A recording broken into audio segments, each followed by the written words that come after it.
Olá, seja bem-vindo a mais um episódio do podcast IVF Business e Amigos. Como você sabe, aqui a gente fala de legado, mercado, inovação e sempre procuramos trazer pessoas que possam de alguma forma agregar para esse ecossistema de saúde reprodutiva. E hoje, depois de um certo tempo de espera, recebi aqui a presença do Dr. Matheus Roque. Seja bem-vindo, Dr. Matheus. Bom, muito obrigado, Erivelton. Prazer enorme estar participando aqui do podcast. Finalmente coincidiu aí a agendas para a gente poder estar aqui batendo papo. E para mim é um prazer estar com você que estamos, como vou dizer, juntos aí há muito tempo na minha vida da reprodução. Talvez, provavelmente uns 10 anos aí mais ou menos que você me acompanha bem de perto. Alguns momentos mais perto, um pouquinho mais longe, mas acho que você é dos que mais conhece minha história aí nessa caminhada. Então vai ser um bate-papo muito legal. Muito bem, então se você não conhece o Dr. Matheus Roque, é difícil alguém que não te conheça ou não conhece tão bem, aqui na descrição do vídeo a gente vai deixar marcado e você pode seguir ele aí nas redes sociais dele. De alguma maneira o Dr. Matheus vai contribuir para o pensamento, um bate-papo totalmente aberto. E a ideia aqui, inicialmente, para quem ainda não te conhece ou gostaria de te conhecer um pouco mais, quem é Matheus Roque? Bom, Matheus Roque, um médico de atualmente 45 anos, então não tão novo mais, não tão velho, apaixonado pelo que faz, medicina reprodutiva, que me dedico exclusivamente à medicina reprodutiva desde 2010, exclusivamente reprodução, e que me apaixono cada vez mais por essa especialidade tão desafiadora, para trabalhar com todos esses pacientes da reprodução. Ao mesmo tempo, Matheus Roque, marido da Raquel Leonardo, pai da Isabela Roque, são a base aí da minha vida. Acho que é família muito importante. E depois na história a gente vai ver esses momentos, família, filho, como foi todo esse caminhar, desenrolar, e agora finalmente a gente juntos aqui em São Paulo. Então é isso, Matheus, um sonhador, um planejador, talvez perfeccionista, que ama números e que adora números e que se cobra muito. E acredito que nós somos responsáveis pelas nossas vidas. Precisamos ter sempre excelentes pessoas nos dando suporte, mas o nosso presente, o nosso futuro, nós somos responsáveis por isso. E também a gente vai ver coisas interessantes aí na minha história de vida, coisas que machucam no presente, mas que transformam o futuro. Sem dúvida. Eu mesmo, quando o conheci, eu imaginava que você era mineiro. Na verdade, eu conheci inicialmente em Minas, mas você é paulista. Mas você sai de São Paulo e vai para Minas. Então, antes de mais nada, você é paulista, vai para Minas, e em Minas você tem uma formação na urologia, certo? Sim. Então, vamos dar uma misturada aqui, vamos fazer essa transição lá em Minas. Como é que você começou e por que você começa no pessoal e depois como é que você vem parar na reprodução? Sim, na verdade eu sou paulista, nasci em Americana, aqui em São Paulo. Vivi minha vida inteira em Araras, no interior de São Paulo também. Depois minha faculdade em Marília, interior de Marília. E depois vim para São Paulo para residência médica. Meus pais são mineiros, mas moravam já há muito tempo aqui em São Paulo. Minha esposa mineira, minha filha mineira. Então a ida para Belo Horizonte, apesar da família mineira, a ida para Belo Horizonte foi pela esposa. Então quando eu acabei a minha formação, então fiz os 2 anos de cirurgia geral, depois 3 anos de urologia, depois fui para o fellowship em reprodução na Escola Paulista de Medicina, onde lá essa grande vantagem de que urologista e ginecologista fazem o mesmo trabalho, a mesma função, então me deu uma formação completa, podendo abordar não só homem, mas trabalhar com o casal. Então a partir dali eu fui me transformando muito mais ginecologista do que urologista, mas talvez muito mais que ou gineco ou urologista, o infertileuta realmente, olhando com todos os detalhes para o casal. Porque a infertilidade é uma doença de um casal, a gente não pode olhar com viés para uma única das pessoas daquele casal. Então, em 2010, quando eu acabei meu fellowship, começo de 2010, Fui para Belo Horizonte por causa da minha esposa, minha futura esposa na época, estava noivo, e 2010, ali final de 2010 a gente ia casar. E no momento era mais fácil eu ir para Belo Horizonte, me adaptar lá por toda a questão de trabalho dela, do que ela sair de lá e vir para São Paulo. Então fui para Belo Horizonte e ao mesmo tempo lá conhecia o Marco Sampaio, né, a família dela, meu sogro conhecia o Marco Sampaio, não conhecia o Dr. Selmo Geber na época ainda, e sem dúvida nenhuma isso na época para mim foi uma oportunidade maravilhosa. Clínica Origem, que é a origem de BH. Né, de BH, uma das principais clínicas naquele período. E sempre o início da medicina, o início da vida privada é muito difícil você estar dentro de uma clínica. É claro que hoje ocorreram muitas mudanças, muitos médicos às vezes começam a sua carreira nos seus próprios consultórios, principalmente aqui em São Paulo. Mas naquela época era muito mais preciso entrar numa clínica, estar dentro de uma clínica para poder me inserir no mercado da medicina reprodutiva. E nada melhor do que lá em Belo Horizonte, num grupo grande, um grupo forte. Então essa foi a minha saída de São Paulo para Belo Horizonte. E aí juntou isso à família mineira, ele é mineiro, então foi muito isso. Mas você ficou um tempo na estrada. Depois de um certo tempo você foi para o Rio de Janeiro e praticamente você trabalhava em 2 lugares. Sim, Minas sim. E Rio. Na verdade, por muito tempo eu trabalhei em mais de um lugar, né? Quando eu fui para Belo Horizonte, então em 2010, nossa ideia inicial, iria entrar na Origem, iria atender na Origem, mas a gente, né, abriu uma clínica ali em Contagem, na região metropolitana de BH, justamente para ter a captação de paciente, para ter um outro público, um outro perfil, que não era o perfil da clínica lá em Belo Horizonte realmente. Então isso me deu ali um grande aprendizado.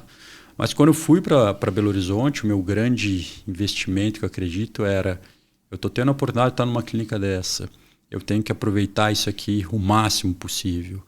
Então, quando eu fui para Belo Horizonte, eu falei: aqui eu vou ser única, exclusivamente medicina reprodutiva. Se eu não fizer nada, eu não vou ganhar absolutamente nada. Eu nunca tive salário no lugar, isso foi sempre baseado em produção, sempre gostei disso, que eu produzo, eu ganho.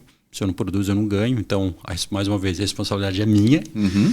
E então lá ia ser exclusivamente medicina reprodutiva, mesmo porque na época as pessoas não entendiam muito. Espera aí, mas ele está fazendo urologia, ele está lá, algo da urologia, ao mesmo tempo reprodução. Então não queria misturar isso. Só que precisava também me sustentar, né? Então não dava só para me dedicar. Então foi um investimento de abrir mão. A minha semana era exclusivamente medicina reprodutiva, passava o dia inteiro na clínica, muitas lá das em Contagem ou Belo Horizonte, as duas coisas. As duas coisas. Belo Horizonte e Contagem, né? Muito mais em Belo Horizonte. Contagem dividia com o Rodrigo Hurtado, ficava alguns períodos e o Rodrigo alguns períodos, mas Belo Horizonte todo o tempo na clínica, independente de ter agenda, de ter consulta ou não, todo o tempo na clínica, estava lá todo o tempo. E acabava o trabalho, saía muito com o Marco Sampaio à noite, também um aprendizado enorme. Poder conviver com as pessoas, não apenas ali o mundo da reprodução, mas poder ver o relacionamento com outras pessoas, o que era o ciclo de amizades deles, que era muito aprendizado. Mas aquilo, eu vinha para São Paulo de 15 em 15 dias e tinha o meu plantão de 60 horas, que eu vinha na sexta-feira à tarde, começava sexta-feira à noite, em Mauá, meu plantão, Hospital América em Mauá, que eu fazia 60 horas. E é um lugar que eu tenho muita, muita gratidão, porque me ajudou muito. Tanto na época de residência, na minha época de residência em urologia, eu trabalhava 480, 500 horas por mês, que era o meu trabalho. Residência, 2, 3 plantões por semana fixo, mais 48 horas final de semana. Então, isso era o que eu trabalhava na residência médica. Ninguém acredita, fala, quando você divide ali, fala, espera aí, como é que é? Mas sempre gostei muito de trabalhar. Então, a partir de 2010, esse era BH, São Paulo, plantão. Até que em 2011, final de 2011, quando eu fui para a Espanha para fazer o mestrado, aí foi quando eu dei o meu último plantão. Eu lembro na época foi um dos dias mais felizes. Falei, esse dia vai ser... Você sabia que aquele era o último plantão? Sabia, que eu falei, eu vou definir, agora tem algo específico, vou para a Espanha, vou para o mestrado, quando eu voltar, não dou mais plantão. Uhum. Se eu precisar voltar a dar plantão, é porque eu não dei certo na medicina reprodutiva, tem algo errado comigo, Então, eu sempre fui muito de estabelecer metas assim. Tinha períodos, em tal período tem que estar fazendo tal coisa, tem que ter tal coisa. Tinha os exemplos de quem eu me espelhava, se eu der certo, eu estou nesse caminho, ou como determinada pessoa, quer dizer que não deu certo, não quero estar assim daqui 5 anos, daqui 10 anos, daqui 20 anos. Então, sempre tive muito isso, as metas muito claras. E, para mim, esse é meu último plantão. Claro, se precisar voltar do plantão, vou dar plantão, mas não dei certo ali na medicina reprodutiva. Então, ali foi muito claro, paro de dar plantão, vou para o meu mestrado e quando volto, aí foi só medicina reprodutiva. Então, 2012 talvez tenha sido o único ano depois, né, os últimos 2, 3 anos também, mas nessa caminhada, nesse crescimento inicial, que eu estava só em Belo Horizonte. Trabalhava só lá. Porque a partir de 2013 foi a mudança para o Rio de Janeiro. Né? Porque aí você sai totalmente de 2013 para o Rio, mas você fica morando em BH Sim. E trabalhando no Rio. Sim. E toda semana você ia para o Rio de Janeiro para trabalhar. Toda semana. 2013 foi um ano, profissionalmente, um ano muito importante. Em termos familiares, um ano ali, 2013 e 2014, em termos familiares, um ano bem complexo. Né? Em 2013, começo de 2013, estava lá em Belo Horizonte. Belo Horizonte tinha Selma e Marcos, os donos da clínica, onde, em teoria, eles dariam conta do volume. Teoricamente, será que precisaria de muito mais médico ali? Não necessariamente. Mercado mineiro, tal, né? Diversas clínicas ali, um mercado muito competitivo. E na clínica deles do Rio de Janeiro surgiu a oportunidade. Tinha um sócio, Marcelo Vale, tinha uma outra médica que estava muito junto do Marcelo, que saiu de lá e veio para São Paulo. E aí eles chegaram e me falaram, na verdade, era um assessor deles que ajudava muito, e chegou e falou: Matheus, tem uma oportunidade no Rio, com o Marcelo lá, saiu na médica. Eu lembro que o Marcos chegou a falar comigo e falou: eu vou para o Rio. Eu falei: mas como assim, você vai? Não, eu vou para o Rio.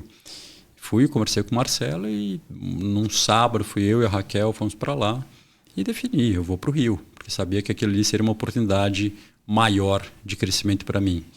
Mas uma oportunidade maior de crescimento que teria que abrir mão de algo muito importante, que era a questão familiar. Raquel sempre foi parceira de nunca me impedir de lutar pelos meus sonhos. Às vezes, em alguns momentos, não entender muito bem o porquê de correr atrás desses sonhos, mas nunca me impediu de nada. Então, naquela época, ela falava: ok, você vai para o Rio, mas eu não vou sair de Belo Horizonte. Também toda a questão do trabalho dela, tudo, não dava para ela sair de lá. E não pretendia morar no Rio de Janeiro, não se sentia confortável com isso. E nesse período que eu fui, foi o período que ela estava grávida. Eu fui para o Rio, ela estava ali na período de gestação, mais ou menos no 6º mês ali de gestação. E quando eu fui para o Rio, inicialmente, a cada 15 dias, trabalhava sábado. Então sempre ia na segunda cedinho ou domingo à noite ia para o Rio e voltava ou no domingo à noite ou no sábado à tarde, que voltava para Belo Horizonte. Então esse foi o começo de abril e aí em junho nasceu minha filha, 20 de junho. E eu lembro que 20 de junho nasceu, um pouco depois tinha o Congresso Europeu, o ESHRE. Eu fiquei pouquinhos dias com ela, porque eu tinha que voltar para o Rio, que o Marcelo estaria no congresso, né? Então hoje eu falo: poxa, minha esposa, minha filha, ela não ia merece muita, né? Merece demais, porque aceitaram muitas coisas ali. Então foram alguns dias e fui para o Rio, voltei a trabalhar, mas até 2014, então foi um ano do nascimento da minha filha, que eu ficava 24, no máximo 48 horas com ela, com minha esposa. Dói, né? Então um ano muito, muito pesado para minha esposa. Minha sogra deu um suporte tremendo lá para ela, algumas amigas também, mas era muito difícil. Eu estava lá trabalhando, sabia que era importante, pensando em todo o futuro, mas estava esse lado pessoal deixando um pouco de lado, que era triste, sabe? Todo as mudanças dali, o nascimento de um filho, para a mulher, toda aquela mudança de rotina, e eu estava ausente, estava longe. Mas tentava dar o suporte, eu tentava estar junto no final de semana, mas faltava. No Rio você ficou ali você ficou quase 5 anos. Foi mais, né? 6 anos, porque foi até 2019. Em 2019 que eu vim para São Paulo. Claro que nesse intervalo teve aquilo 2014 estava muito complicado dessa questão distância, questão familiar, mas no meio de 2014 surgiu a oportunidade. O Selmo falou comigo: Matheus, surgiu uma vaga de doutorado aqui, vamos candidatar. Ele também que tinha aberto a oportunidade, surgiu na época do mestrado, né? Falou: Matheus, vai ter essa parceria da Universidade Autônoma de Barcelona com a Rede Lara, então vai ter vagas para cá. O que você acha? Falei: poxa, eu vou tentar. Me candidatei, consegui a vaga lá, assim como no doutorado também me candidatei e consegui a vaga do doutorado na UFMG, lá na disciplina da ginecologia.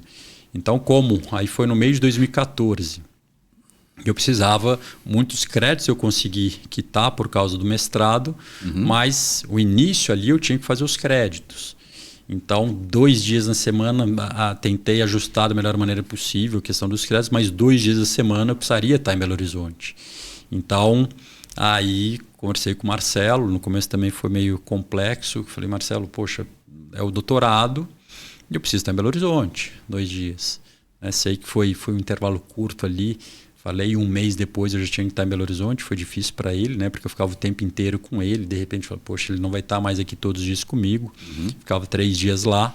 E aí, 2 dias em Belo Horizonte para o doutorado e abrindo a agenda em Belo Horizonte também. Então, um período, fiquei nas 2 e trabalhando, Belo Horizonte e Rio. Mas à medida que foi passando, a gente foi vendo que, sem dúvida nenhuma, o Rio era uma oportunidade muito melhor. Então, aí, à medida que fui cumprindo meus créditos, os 3 dias iniciais do Rio voltaram a ser 4 e depois voltaram a ser 5 dias no Rio. Nesse período do Rio, você teve uma oportunidade de sair do Brasil e trabalhar, me parece que nos Emirados Árabes. Foram 2 oportunidades, né? Na verdade, eu vim para São Paulo aqui em 2019, no meio, né, de 2019. 2018, segundo semestre de 2018 até o começo de 2019, todo ele foi com toda uma conversa tal para ir para os Emirados, né? Foram períodos de aprendizado. 1 ano antes tinha sido a possibilidade de ir para a Espanha e depois, esse ano, a possibilidade de ir para os Emirados. E para mim foi aquilo não deu certo a ida. Hoje também dou graças a Deus por ter ficado por aqui, mas foram oportunidades únicas, né? Quando a oportunidade de ir para a Espanha, foi conversando com o Dr. Carlos Simon, era um ídolo. E eu lembro com a Márcia, conversei com a Márcia Iboldi, ela colocou em contato, quando ele viu o currículo, falou: poxa, Matheus, é uma oportunidade maravilhosa, você com a estrutura que você tem aí, já ter tudo isso que você está construindo, se a gente estiver junto, isso pode ser algo ainda muito maior, tal. Então conversamos por um bom tempo. Foi um período que estava de transição da Genomics, indo para os Estados Unidos, onde que ia ser a sede e tal, Valência, Estados Unidos. Aí acabou que alguns outros motivos não deu certo, continuei no Rio. Mas depois, foi alguns meses depois, eu lembro, estava conversando com a Natália Basile, embriologista. Lembra a Natália, né? Isso. Natália, ela está na Argentina hoje. Uma grande amiga, ela, e depois com o Fernando, né? Grandes amigos. E a Natália dava consultoria lá nos Emirados, que falava, né? Que tem oportunidade, tudo isso. E eu lembro, acho que foi uma das coisas mais rápidas. Ela falou: Matheus, se tiver o currículo, me manda. Eu mandei o currículo para ela já encaminhou para o FATEM o currículo e foi muito rápido. A gente mandou um dia à tarde, eu acordei no outro dia de manhã, já com e-mail do FATEM para marcar um Skype comigo, vamos conversar. E foi a mesma coisa, começamos a conversar, falou: não, quero você aqui, tal, trabalhar, a gente está abrindo uma outra unidade, eles iam abrir uma outra unidade lá nos Emirados, ele tinha Abu Dhabi, ia abrir lá em uma cidade, Alain, falou: quero que você coordene, você vai tocar essa unidade. Conversamos um tempo, depois tinha a questão, aí a barreira foi muita questão da licença. Né? Tinha a possibilidade de ir para lá por um período, entrando para um outro país que eles tinham, mas acabou que não deu certo também. A sua cabeça estava sempre um pouco além de onde você estava. Essa é a percepção que eu tenho. Eu sempre quis algo maior, né? Sempre quis novos desafios. Não pensava em ir para lá e ficar eternamente, mas sabia que poderia ser um grande aprendizado sempre. Você ia emendando uma coisa na outra, mas levando várias situações que te ajudavam. Sim. Acho que vão surgindo oportunidades. Acredito na vida, As coisas que eu aprendi é que a gente nunca pode fechar portas, né? E tentar sempre toda a questão de relacionamento. Então, tudo que fui conseguindo fazer na parte científica, depois começaram viagens e tal, isso foi me dando a oportunidade de conhecer muita gente e isso sempre vão aparecendo oportunidades. Às vezes a gente vai podendo, tentando, aprendendo, selecionando ou não aquelas oportunidades, mas sempre estava com a cabeça de querer mais. E foi quando surgiu São Paulo? Aí foi quando surgiu São Paulo. 2019. 2019. E eu lembro, quando comecei, as primeiras conversas à noite com o Marcos Sampaio em Belo Horizonte, 2010, que ele falava, Matheus, o que você pensa? O que você quer para você? De número de ciclos, de ganhar dinheiro? Eu sempre falei, Marcos, se eu fizer 5, eu quero fazer 10. Se eu tiver 10, eu quero 15. Não tem limite, eu quero sempre fazer mais. Eu sei que é sempre difícil de fazer mais, mas eu sempre queria mais em tudo na vida. Eu falei, isso é é muito ganancioso. Eu falei, não é ganancioso. Eu sou ambicioso, não o lado ruim da palavra. Sim. Né? Nunca vou fazer nada para passar a rasteira em ninguém, nunca fazer mal a ninguém, mas sempre vou querer o melhor para mim e para as pessoas perto de mim. Nunca me acomodar. Acredito que as pessoas, em tudo, a gente vê muito na medicina, em reprodução, mas em tudo na vida, é muito fácil às vezes a gente jogar a culpa nos outros, né? Não dei certo porque alguém me sacaneou, não deu certo porque não me deram oportunidade. Eu sempre joguei muito para mim a responsabilidade. Se não deu certo, fui eu que não fui capaz. Se tem alguém ali que deu certo, eu estava ali, não deu certo. Não virou dono. Sim, poxa, não virei dono, então...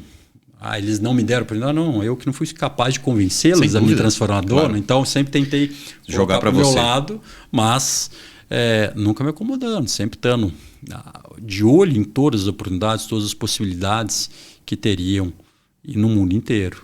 Então, isso foi muito bom. E quando você define para vir para São Paulo, você recebe um convite e você tem um plano que pode dar errado, um plano que você pode consolidar, uma base, olha, eu vou fazer esse caminho aqui, vai dar certo.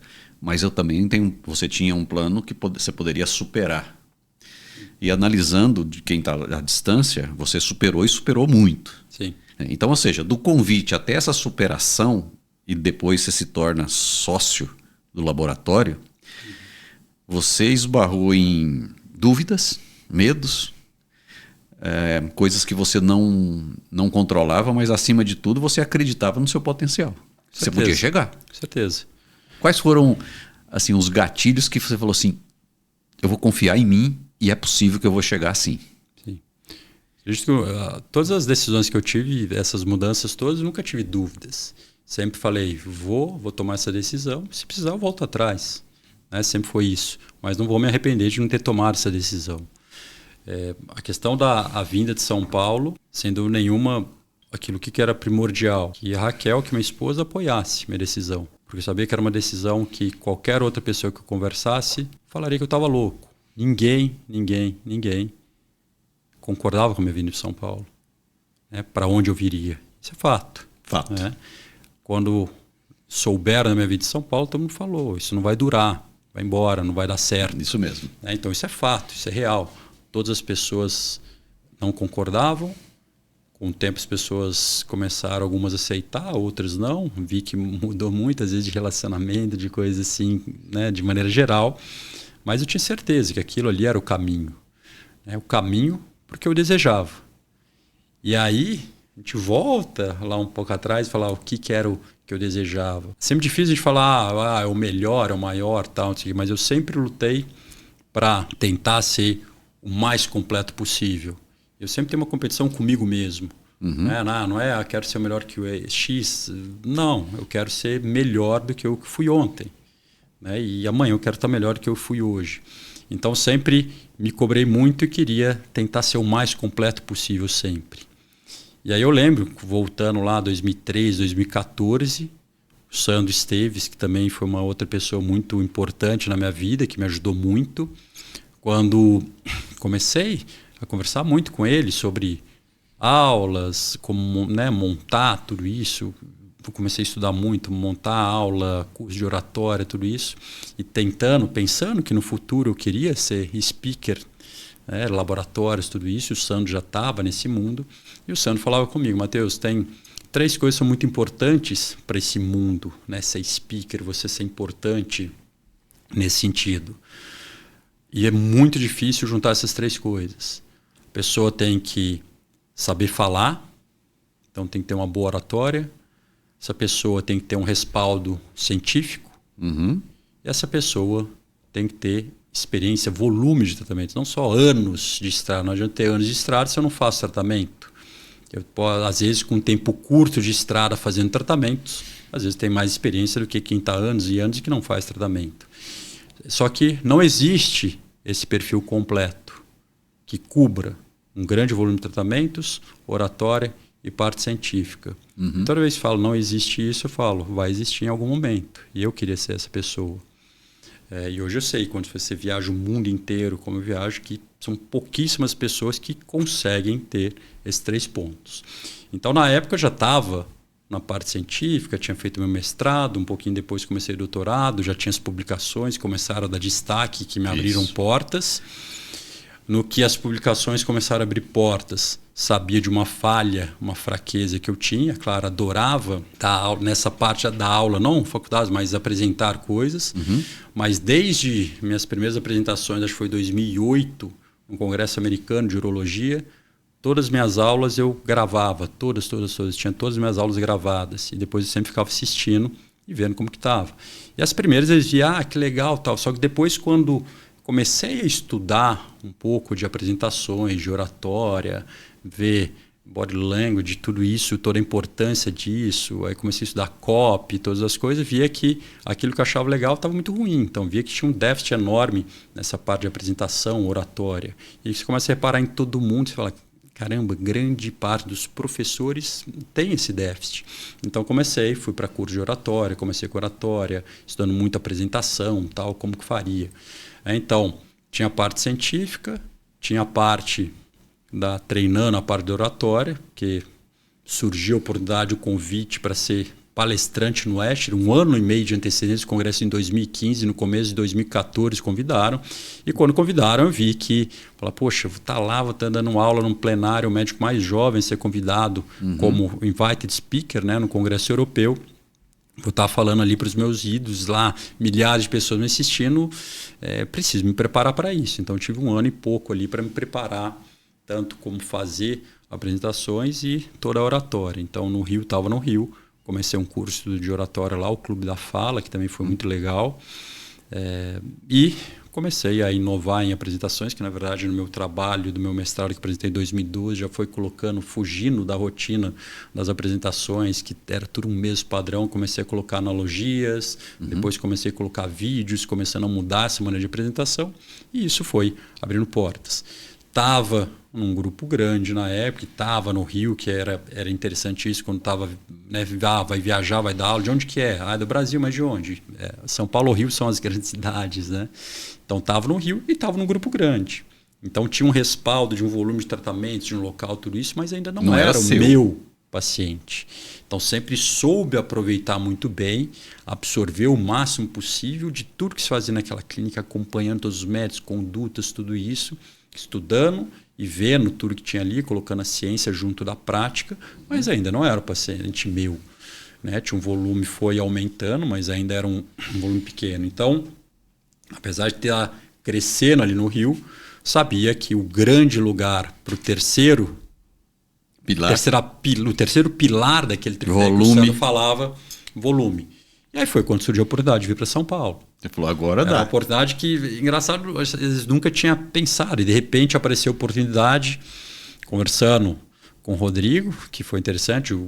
Tinha vindo o Gustavo Nardini, estava voltando para o Brasil. Eu tinha começado a conversar com ele, eu queria levá-lo para o Rio.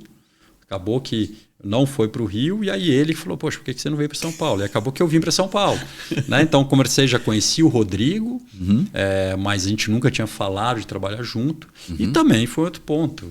Ele chegou, falou, não, vamos tentar. Comecei, inicialmente eu queria atender no Rio, né, os pacientes ali que referenciados, não, assim não dá. Aí comecei em São Paulo, mas minha ideia inicial era, vamos ficar Rio-São Paulo, mas o pessoal do Rio falou, não, você vai ter que escolher. Eu falei, a escolha está feita, é São Paulo. Porque você tinha um objetivo para cumprir. Sabia que São Paulo, sabia da minha capacidade, sabia de toda a estrutura e penetração que tinha ali a Mater, o Rodrigo na época, sabia que com certeza São Paulo explodiria. Né? E como de fato explodiu. Explodiu. Né? Então isso é fato. Né? Não estou falando nada, não, foi fato. Então foi uma união ali que ninguém imaginava que poderia acontecer, que muitos criticaram, que muitos torceram para dar errado, mas foi uma união que transformou nos 2 maiores prescritores do Brasil. Sem dúvida. Né? O Rodrigo e depois eu consegui crescer muito ali. Aí veio esse tripé. Fechou o tripé. É isso aí. Então, ali, a partir de 2019, claro, depois de 2020 veio a pandemia, mas até 2019, mas pós-pandemia, voltando às viagens no mundo inteiro. Então, já são mais de 30, quase 40 viagens internacionais, são mais de 20 países em todo o mundo que já viajei dando aula, tudo isso, onde total conforto, qualquer coisa que perguntam, eu já vivi, ou se for, as pessoas sabem. Então tem a parte científica de publicação, né, com todo o impacto dessas publicações, né, os indicadores mostrando, né, excelentes números dessa parte,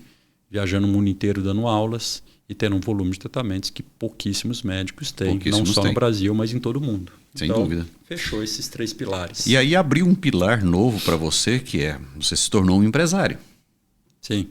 Porque você é dono de um laboratório. Sim. Você é sócio. Começou do zero.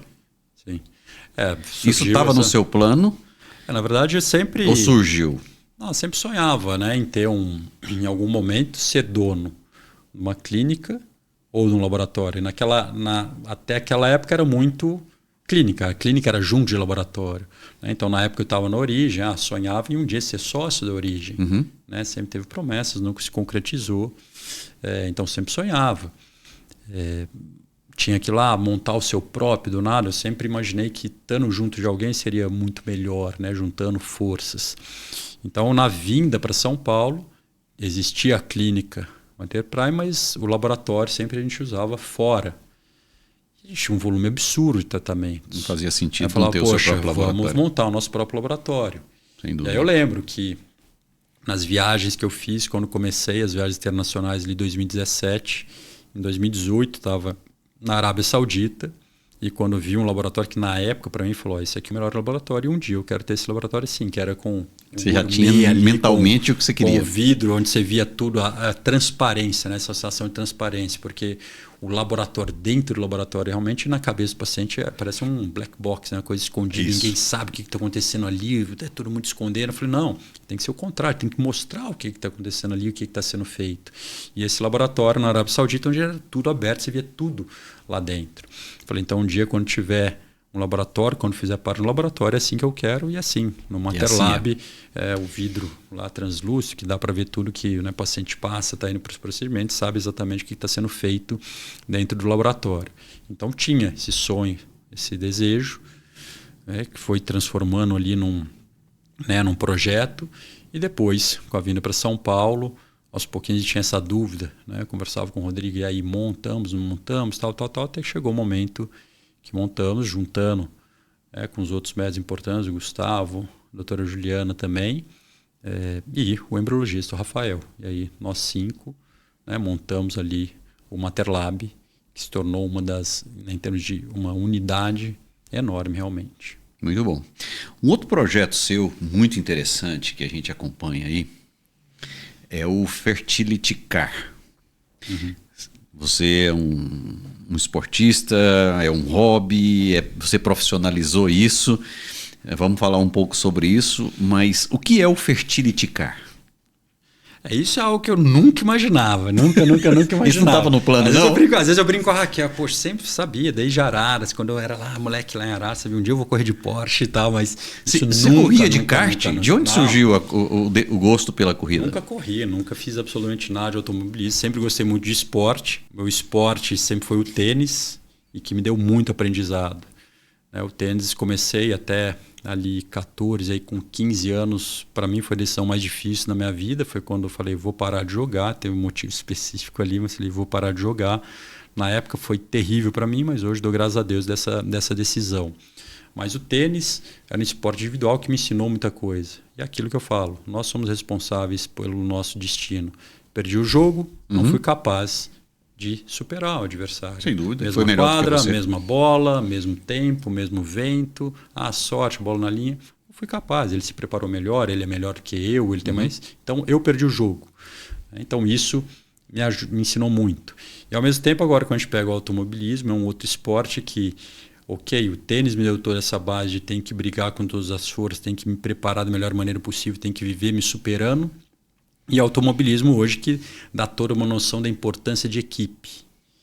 Todos os detalhes. Você pode ser o melhor piloto do mundo. Se não tiver um bom carro, tiver uma boa equipe, você não vai render absolutamente nada. Ao mesmo tempo, uma equipe maravilhosa, se não tiver um bom piloto que saiba manejar aquela nave que pode ter ali, também não vai adiantar. Então, acredito que isso hoje é muito exemplo do mercado para a gente, do que talvez vai falar depois, as consolidações e tal. Tem naves que precisam de bons pilotos. Mas então, nunca pensei em correr. Eu lembro quando eu era menino, quando eu era moleque lá, tinha um cara que corria em Araras, kart, era uma coisa muito distante. Né? Para a minha realidade era muito distante. Tudo que meus pais me deram algo maravilhoso, mas o automobilismo era algo que nunca imaginava. Então, nunca imaginei que faria.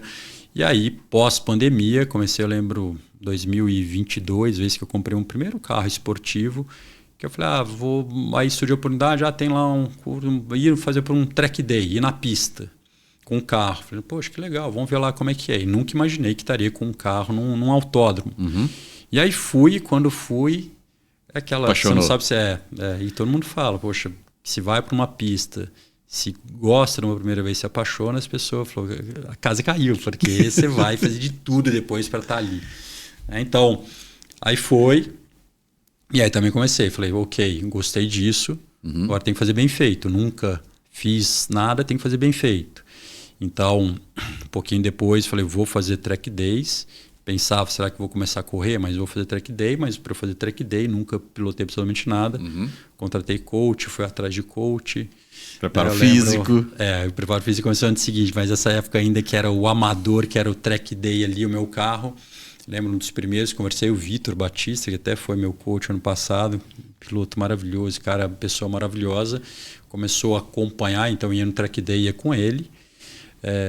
Comecei a ver simulador, falou que legal, simulador dá para treinar também.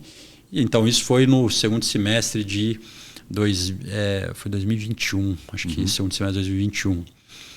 Aí chegou lá, final de ano, falei, poxa, interessante, quero começar a correr. Eu falei, correr, vou tentar unir essas duas coisas. Né? Ou se eu conseguir correr, conseguir unir a reprodução, mas como unir Como é que dá isso? propósito para isso? E aí, falei, um dos grandes problemas que a gente enfrenta hoje na reprodução, um dos grandes problemas da infertilidade é a falta de informação, os tabus, os preconceitos que existem. Então, o paciente que está enfrentando a infertilidade é terrível por isso, por tudo que ele enfrenta, aquela doença silenciosa, que ele sofre em silêncio, falta um acolhimento, falta toda uma rede de suporte.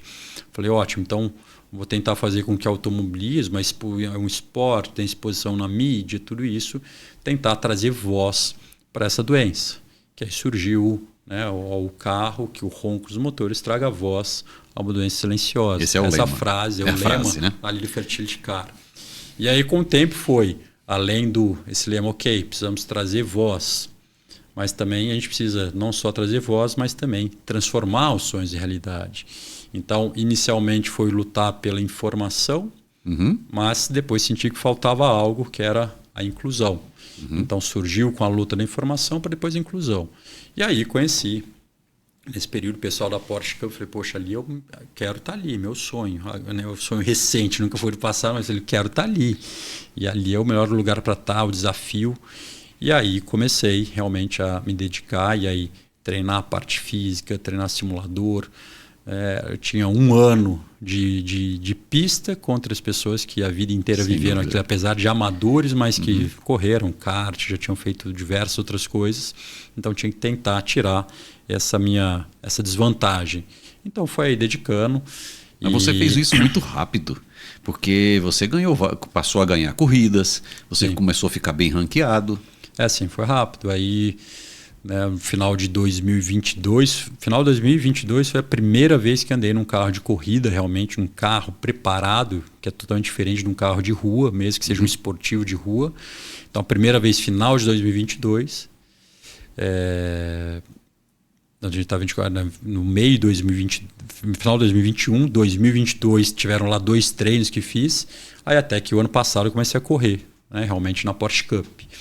Então foi a temporada inteira numa primeira categoria, que era Truck, que é como se fosse uma categoria escola ali. E aí esse ano numa categoria acima. Você já fez Argentina, Portugal? Já correndo fora, Argentina, Portugal. Toda a estrutura deles é uma estrutura maravilhosa, impressionante o que eles criaram. Que também é uma história absurda, isso de superação, de organização. O que começou. Exatamente. No ano que vem eles fazem 20 anos, a Porsche Cup, hoje é a maior competição Porsche do mundo, né? Hoje são mais de 70 pilotos ali. Então, o Fertility Car foi isso, entrar ali para tentar trazer informação. Esse ano tem uma corrida que fui pole e na Band lá foi mais de 1 minuto falando ali ao vivo, né? O narrador, o Luke, o Thiago Mendonça, que é o comentarista, falando sobre a causa da infertilidade. Então você vê, poxa, mais de 1 minuto ao vivo num canal aberto falando para milhares e milhares de pessoas. Porque às vezes nós, como a sociedade, as associações, a gente luta para fazer campanhas para levar informação ali de uma maneira ou direta ou subliminar, tentando levar aquela informação. E você vê que aos pouquinhos vai. É o doutor, quem é aquele? O carro rosa, é o doutor da infertilidade. Então, aos pouquinhos, aquela informação vai se espalhando. E aí, ano passado também, tentando reforçar agora, foi quando comecei o carro, tentar captar recursos para doar para tratamentos. Eu vi. A gente fala de toda a luta da infertilidade, a gente sofre com as pacientes que não têm sucesso no tratamento, de todo o impacto que é, mas quando a gente pega grande parte das pessoas que estão sofrendo com a infertilidade, elas não têm nem a chance de sofrer por um negativo num tratamento, elas não têm a chance de fazer um tratamento. Então, a gente fala sempre ali em mídia social, Instagram, a importância do tempo, do tratamento, não perca tempo, mas ao mesmo tempo, poxa, como que a gente machuca as pessoas falando isso, que é uma pessoa que está te escutando, mas que não tem a menor condição de fazer um tratamento. Então, fala, poxa, vamos tentar dar oportunidade para essas pessoas aqui, vamos tentar trabalhar com instituições, institutos que tente trazer um suporte para as pessoas. E agora, recentemente, já conhecia, mas não a fundo, aproximei do pessoal ali da Natália, né, do N Tentativas, que eles têm o Instituto Maragata, que captam dinheiro, fazem leilões, tudo isso para captar dinheiro, e o Instituto paga tratamentos para essas pessoas que não têm condições. Então é tudo via Instituto, eu não posso fazer isso diretamente por causa de todas as normas aí, CRM, tudo isso, as questões éticas. Então, via Instituto, eles têm diferentes clínicas, diferentes médicos como parceria. Então, estar no Instituto não é, tem que ser com o Matheus ou vai ser com o Matheus, não. Uma das opções que eles seleciona os pacientes. E tem outros, seleciona os pacientes. Então, quem vai tratar? É tudo via Instituto. Instituto que seleciona o paciente, tudo isso. E aí direciona, o projeto N Tentativa direciona para parceiros em diferentes locais do país, aqui em São Paulo, tudo isso. Então, começando com eles agora, vão começar os primeiros tratamentos. Então, meu grande objetivo era que o Fertility Car se tornasse uma das principais clínicas do Brasil. A gente sabe, você sempre fala, são ali 20%, 30% das clínicas que fazem mais, 20% que fazem mais de 300 ciclos no ano. Gostaria muito, pode ser um sonho distante, mas que um dia a gente consiga fazer isso, proporcionar isso para as pessoas que não têm condições. E é engano meu ou já teve o bebê Fertility Car? Está quase nascendo. Está quase nascendo. Né? Um casal de Minas, interior de Minas. Que foi beneficiado por... Foi pelo Fertility Car. Foi muito legal, que eles são muito gratos. Ela sempre fala, conversa comigo, fala, poxa, Matheus, é oportunidade única, nunca teria essa chance. E estão lá, estão grávidos, quase nascendo, então vão ser os primeiros bebês Fertility Care. Primeiros bebês porque é uma gestação gemelar, eu não sou muito a favor de transferir mais de embrião, mas dela foi transferência de 2 embriões, não tinha biópsia ali, casal jovem, 2 embriões, e a gestação gemelar. Então em breve estão nascendo os mineirinhos. Que a história tudo vai me puxando para Minas, né? Mas são os mineiros ali. E eu acho que assim, esses projetos, até fica aí, se você conhece alguma empresa que quer participar, ajudar, assim, a infertilidade precisa muito de apoio. Com certeza. E tem pessoas boas, com bons propósitos e muita gente que precisa. Nós temos uma barreira de acesso no Brasil, isso é fato. Né? Isso é engraçado quando a gente fala de apoio, né? Quando a gente começa a viver ali, a gente vê as dificuldades que são. E aí eu tenho morro de dó de atletas, esportistas, profissionais que precisam desse apoio. Todo tentando fazer ali, conseguir aprovação de projeto de lei de incentivo. Quando tive a aprovação de projeto de lei de incentivo, eu falei, agora, se tem um projeto de lei de incentivo, as empresas vão dar o dinheiro, porque vai tirar um dinheiro que iria para o imposto e vai aportar isso no projeto. E não vem. Não é tão simples as empresas que são ligadas à reprodução, a Pharma que é ligada à reprodução, que teria total interesse em divulgar, em fazer tratamentos, tal. Eu falei, ótimo, vou conseguir com eles.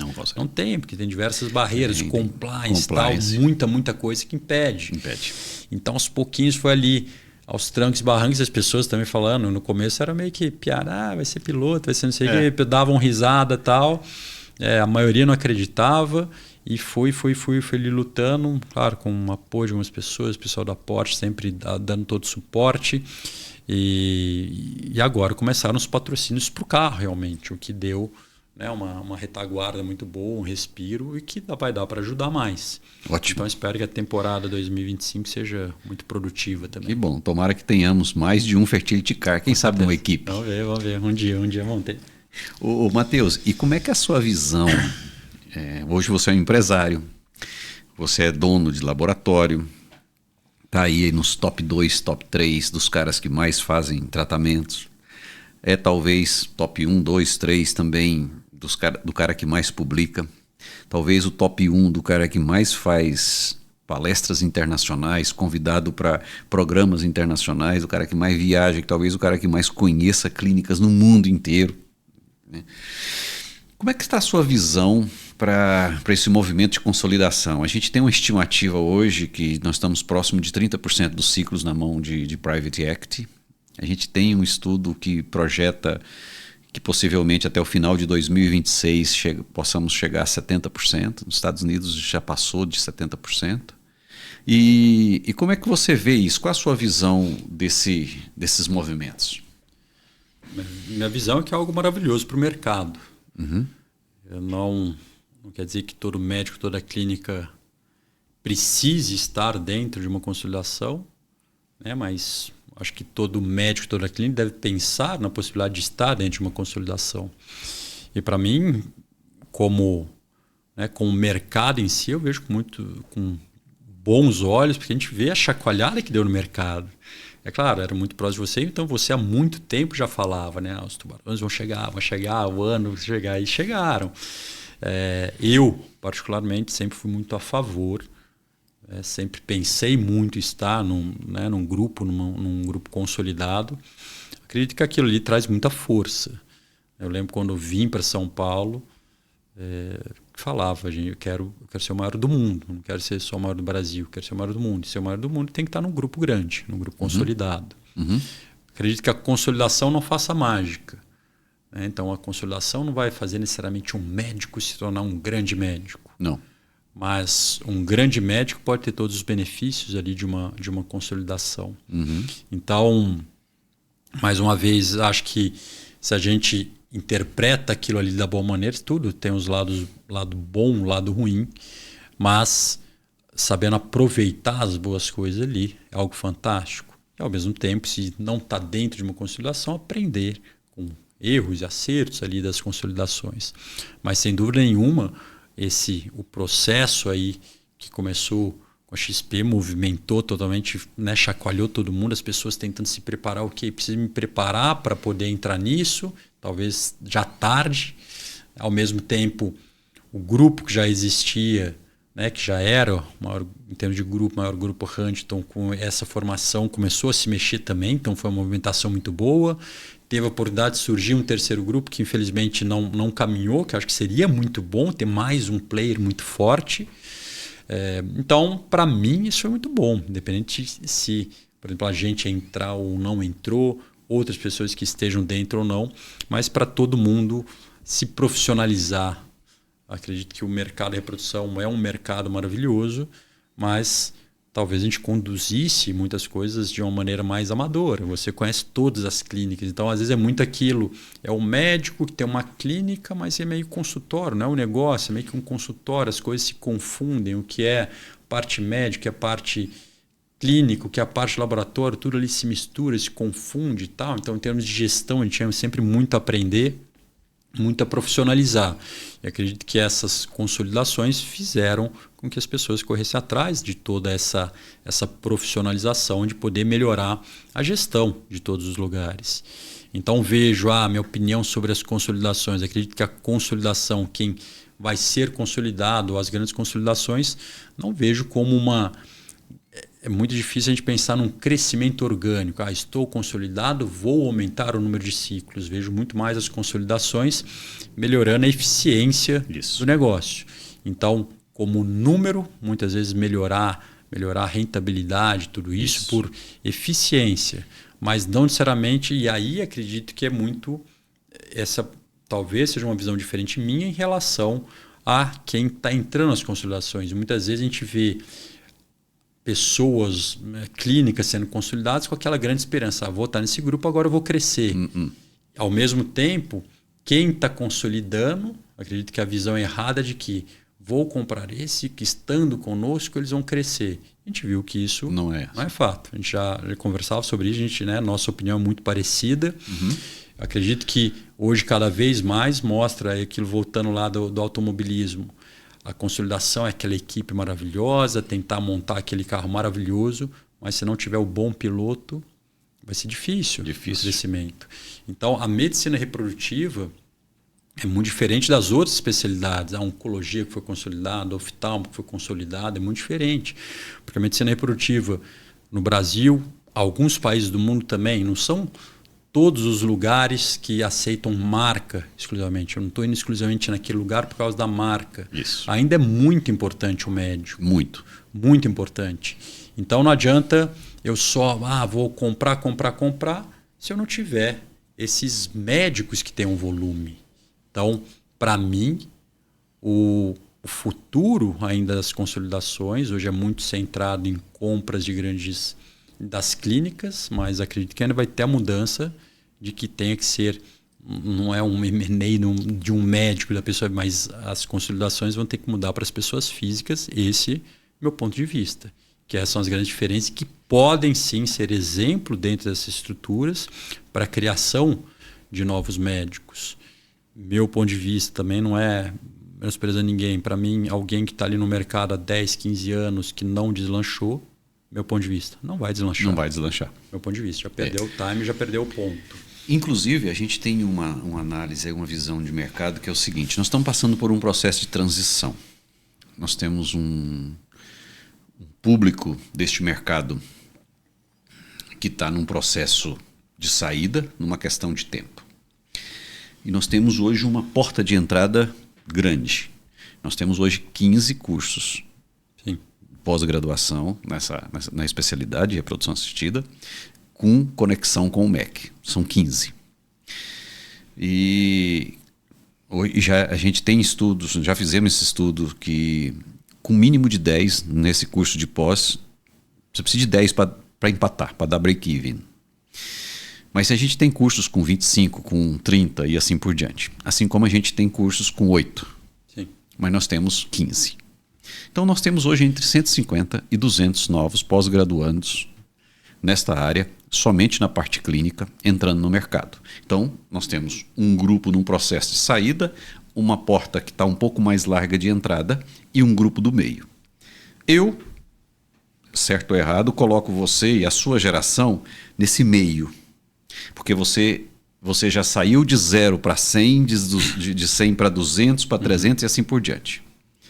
Mas nós temos hoje clínicas, e não estou falando de médico, que praticamente 70% faz menos de 250 ciclos. Quando eu abro isso por médico, eu tenho muita gente para ir de 0 a 100. Até lancei um livro com esse título por isso. Essa geração que está chegando agora é uma geração que chega na especialidade com foco. Ele sabe que quer aquilo, se preparou para aquilo, emenda ali tudo o plano dele para chegar. Tem pressa. Você teve que estudar gatilho mental, você foi estudar oratória, você foi estudar business, você foi estudar apresentação, você foi fazer um conjunto de preparação, de novas ciências para se preparar. Essas pessoas que estão chegando agora, e aí eu entrando aqui na nossa parte final do bate-papo, que conselham você, se colocando aqui nesse meio?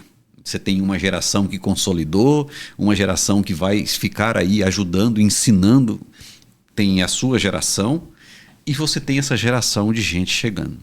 Que vai acertar, vai errar, e você tem um paciente que mudou muito. Sim. Hoje não é só infertilidade, é saúde reprodutiva de uma maneira geral. Assim, tente organizar aí, nessa parte finalzinha aqui do que nós estamos terminando, que conselho você dá para essa geração? Eu vou para o laboratório, eu abro o meu, eu estudo o quê? Lá na consultoria a gente recebe pessoas e você e alguns outros nomes, não vou citar aqui para não correr o risco de deixar um de fora, todos querem ser Matheus Roque, porque você está aqui na minha presença. Porque eu quero ter volume de ciclos, eu quero ter essa estrutura, eu quero fazer a apresentação nos congressos internacionais, eu quero falar inglês, eu quero ter uma boa conexão com o paciente. Mas eu estou começando do zero. O que eu tenho que fazer? Eu acredito que esse ponto é muito importante e vejo um pouco do conflito do que é a nova geração do imediatismo com o que é a realidade da medicina reprodutiva. A gente vê muitas pessoas que eu quero ir para a medicina reprodutiva pela glória da medicina reprodutiva, pelo glamour da medicina reprodutiva. Então, normalmente, quem está de fora acredita que a medicina reprodutiva, vou ali que é uma especialidade maravilhosa, qualidade de vida, vou ter volume de tratamentos e vou ganhar dinheiro. E quando você entra naquilo, você vê que não é bem aquilo. Então, eu sempre falo que acho que um período ali que eu vejo como é um limite das pessoas aguentarem, geralmente 2 anos, no máximo 3 anos, depois perde paciência e geralmente vai projetar a culpa em alguém. É o dono da clínica que me sacaneou, que não me deu oportunidade e tal, tudo isso. E eu lembro muito, o Marcelo no Rio falava, Matheus, a medicina reprodutiva não é uma corrida de 100 metros, não é uma corrida de 400 metros, é uma maratona. E para a gente era mesmo, né? Para mim era muito difícil, poxa, é o discurso dos caras, né? Dos donos e tal. E hoje eu enxergo muito isso. É uma maratona, são 14 anos que eu estou na medicina reprodutiva. Então, quem quer realmente viver da medicina reprodutiva tem que abrir mão de muita coisa. Inicialmente tem que abrir mão de ganhar dinheiro com outras coisas, com plantão, vou fazer outras coisas. Meu ponto de vista quem quer medicina reprodutiva, claro, tem que fazer uma pós-graduação. Falar que tem uma pós-graduação hoje não diferencia absolutamente nada, porque a grande maioria, apesar de ter diversas pós-graduações, a maioria sai de uma pós-graduação sem ter condições de conduzir um caso. Tá? Então, a pós-graduação dá um embasamento, talvez ali, técnico, mas é na prática, estando numa grande clínica, que ele vai pegar a rotina realmente, vai ver caso e tal. Então, acredito que esse período é importante, como a residência médica. Eu posso ter feito toda a minha faculdade, sei tudo de teoria, depois eu preciso do internato e preciso de uma residência médica, preciso vivenciar tudo aquilo. E onde que eu vou vivenciar isso? Numa clínica. Então não adianta simplesmente fazer uma pós-graduação e teoricamente achar que no meu consultório eu vou conseguir fazer de tudo. Meu ponto de vista, acho que é importante ter um contato, pelo menos um período, com uma grande clínica. Só que ao mesmo tempo é isso, é abrir mão de 1 ano, 2 anos, 3 anos, que poderia estar ganhando dinheiro. Às vezes o outro está ganhando dinheiro ali, mas aquele dinheiro vai ser algo limitado e aquele crescimento limitado. Se você abrir mão de coisa aqui agora, o seu crescimento é ilimitado, né? Não tem um prazo. Então, é importante paciência e dedicação. Ao mesmo tempo, acredito que as pós-graduações, muitas vezes a formação hoje é muito voltada, tem que dar o lado técnico, ou vou tentar o lado prático. E no meu ponto de vista, falha muito na parte que hoje é fundamental, que é a comunicação. A gente vê, às vezes, excelentes médicos em termos de formação, mas que não conseguem se comunicar. Excelentes médicos que não conseguem vender uma fertilização. Né? Então, a gente vê... Porque eu lembro no começo, falava, nossa, que legal, passaram 10 pacientes comigo, 8 deles com indicação de FIV, vão fazer FIV comigo. E passava ali 1 mês, 2 meses, e falava, poxa, eles não voltaram, nenhum fez. E você via que fez com algum outro local. Então, hoje, a gente vê, às vezes, né, mesmo clínicas ou médicos mais experientes brigando, nossa, meu Deus, os pacientes não estão aqui, como que a gente vai trazer mais pacientes? E, na verdade, ao invés de focar, espera aí, o paciente que está aqui eu não posso perder. Então, isso, por exemplo, isso é uma coisa que eu me cobro muito. Um paciente que passa comigo e que tem uma indicação de FIV, não vou empurrar, não é vender FIV para todo mundo se não tem uma indicação de FIV, mas quem passou com uma indicação de FIV, passou em consulta comigo, se não fez uma FIV comigo, a culpa é minha, eu falhei. Então, isso eu me cobro taxa de conversão. Se a minha conversão não está boa, eu estou falhando. Ou eu estou falhando, ou o comercial da clínica, alguém está falhando, mas não vou projetar a culpa, eu estou falhando. Não está tratando comigo, foi tratar em outro, não vai tratar por outros motivos, mas se foi tratar em algum outro local, eu falhei por algum motivo. Então, isso me cobro muito. E acho que isso falta na formação. Aquilo que eu fui correr atrás depois por ver outros pontos que foram importantes quando fui começar a dar aula, tudo isso que via é importante, você saber se comunicar, oratória é importante linguagem corporal, é importante você saber escutar o paciente, você entender qual que é o momento que você entra, que não entra, a parte de marketing, a parte de vendas, a parte de persuasão, tudo isso é muito importante. Você pode ter a melhor formação do mundo, mas se você não convencer aquela pessoa que você é a melhor pessoa a tratá-la, ele não vai tratar com você. Então, isso às vezes faz falta. Tem que estudar isso. Tem que estudar, tem que trabalhar. Nem sempre... Claro que às vezes tem pessoas habilidosas que já têm isso já meio que nato ali, mas a maioria das vezes dá para se treinar, dá para se trabalhar. Então acho que as formações poderiam trabalhar mais nessa parte. E ao mesmo tempo os jovens verem que é possível. A gente realmente tem a primeira geração de reprodução, depois ficou um gap, meio que um buraco ali, veio depois essa minha geração. E às vezes a gente vê os médicos reclamando, é porque ele é o dono, ele deu sorte lá, fez outro lugar. E a gente vê que é possível. E eu sou um exemplo disso. Nunca fui dono de nada, nunca fui dono. E as pessoas muito sempre achavam que eu era dono da origem. Ele é sócio, porque essa dedicação. Ou então, depois da Mater, ele é dono, ele é sócio da Mater. Não era sócio, não sou dono da Mater. O laboratório, sim, depois de um tempo. Mas acredito que a gente tem que dar o sangue por aquele lugar que agir como dono. Com certeza. A postura para as pessoas que estão fora e para as pessoas que estão dentro. Os funcionários falam, caramba, esse cara é dono daqui, da maneira que ele se porta. Isso é muito importante. Em algum momento pode ser que surja a oportunidade de você realmente ser dono, mas você pode crescer, ter volume, ter pacientes e ter todo o glamour da reprodução sem ser dono de uma clínica de reprodução. Perfeito. Poxa, o tempo passa tão rápido, a conversa está tão boa, daria para a gente ficar aqui discutindo uma série de outros temas. Bom, nós estamos finalizando aqui nosso bate-papo, Dr. Matheus. Eu sou extremamente grato aí pela sua presença, pela forma como você trouxe tudo isso aqui. Eu acho que é bastante rico para a gente tirar aqui muitos insights. Já aproveito aqui para agradecer as empresas que apoiam essa iniciativa, que é a Amigotec, a Criovita, e aqui a Spectrum, que sempre tem nos apoiado para que esse canal siga aí cumprindo o propósito de mercado e legado. Palavras finais, Dr. Matheus. Palavras finais é que medicina reprodutiva é uma área apaixonante, uma especialidade maravilhosa e que, sem dúvida, se a gente puder juntar o melhor da parte técnica e o melhor do lado afetivo para os pacientes, isso é o fundamental. Também o outro conselho para os jovens. Não só focar no técnico, mas muitas vezes os pacientes precisam de acolhimento. E isso faz total diferença no volume de tratamentos e acredito que no resultado dos tratamentos também. Isso é muito importante. A medicina esportiva abre diversas oportunidades para os jovens que se dediquem, que estudem, porque tem esse mercado paralelo que as empresas, as indústrias precisam. Speakers precisam, professores. Então não é só vai ser o cientista que vai ficar fazendo ali dentro de uma faculdade. Não. A parte científica abre portas. A parte científica me abriu o mundo, me abriu as portas do mundo. Claro que com pessoas certas.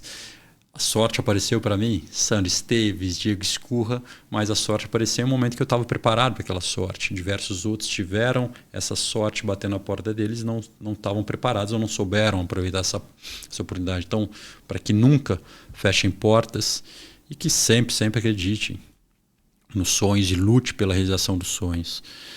Porque o mercado, sem dúvida nenhuma, é maravilhoso. Acredito que 2025 vai ser um ano fantástico, vai ter muita coisa interessante em todos os lados. Parte científica, como tem o Congresso Brasileiro aqui em São Paulo, o Dr. Emerson, presidente do Congresso, tenho certeza que ele vai fazer um trabalho maravilhoso, vai ser um congresso que vai ficar marcado. O mercado, com toda a movimentação, sem dúvida, vão ter coisas muito interessantes para 2025. Não sabendo ali onde estão, como é que vai ser tudo isso ali, como vai ser esse mercado, como que vai reposicionar esse mercado, mas sem dúvida vai ser muito interessante. E o que é maravilhoso é saber que a medicina reprodutiva do Brasil é muito forte, resultados maravilhosos, e que eu espero poder ajudar a colocar a medicina reprodutiva do Brasil cada vez mais destaque, sendo cada vez mais referência, não só para pacientes vindo tratar, mas que o mundo nos respeite mais e mais. Então esse é o grande objetivo, mas sempre, sempre, falando com todos que nunca, nunca desistam dos seus sonhos.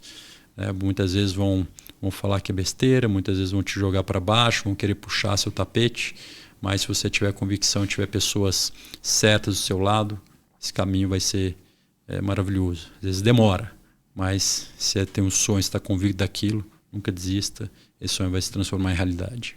Perfeito. Se você gostou desse conteúdo e se lembrou de alguém, quer, por favor, recomende, copie o link e envie. Quer deixar algum comentário, fique à vontade, eu agradeço. Até o próximo.